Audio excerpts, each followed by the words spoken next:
Let's move on to the story. 68% of South Africans say the education system is lacking. This is according to the Pearson Institute of Higher Education. To expand on this, I'm joined now in studio by the institution's academic director, that's Nhlanhla Thwala. Doctor, thank you so much for coming through and having this conversation with me. 68% people believe the country's education system is failing us. What are the details? What factors do they point to that suggests that the education system is failing us?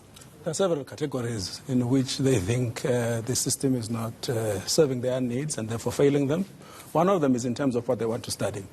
There's a disjuncture between what our traditionally bound institutions offer vis-à-vis the new areas of knowledge and work that the young people would like to study. Okay? So, for example, music is very big among young people, but you are not going to study that kind of music in university because the curriculum follows a particular formal type of education.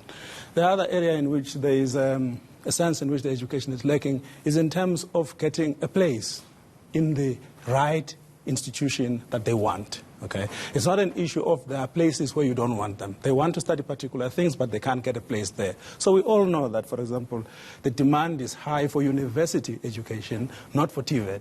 They want to go to university, but they can't get there for a variety of reasons. One is space. The other one is financing. They can't finance education as they would like.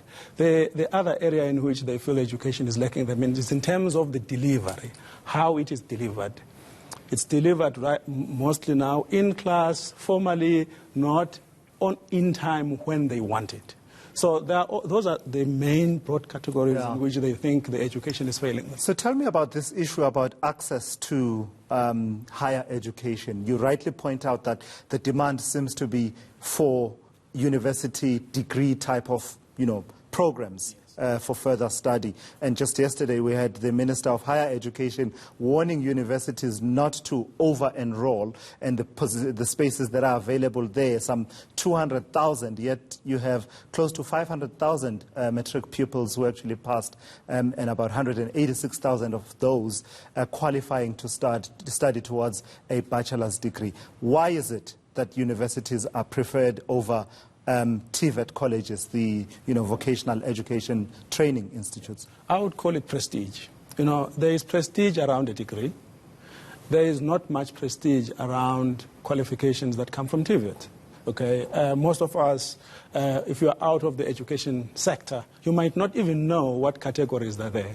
But you know what the university degrees offer you. They will offer a degree. It has status. It gets you a job.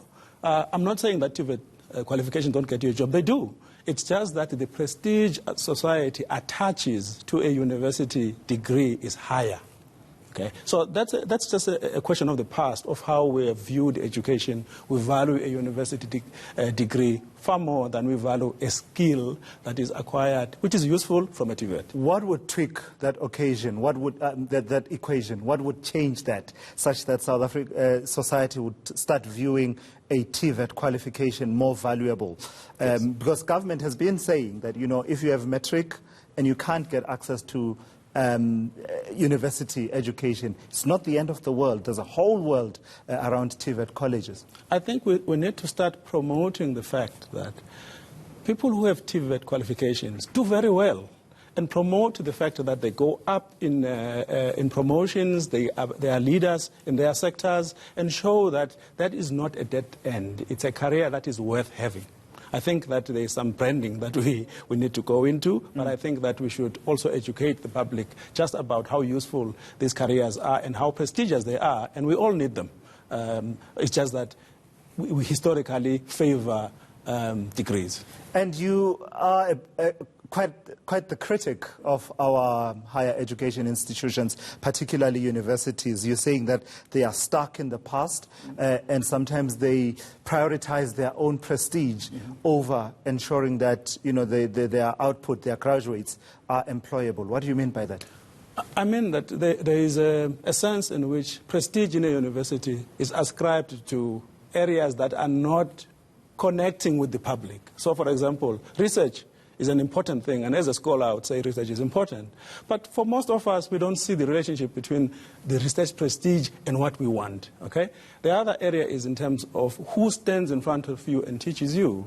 You don't see younger people teaching at the prestige level.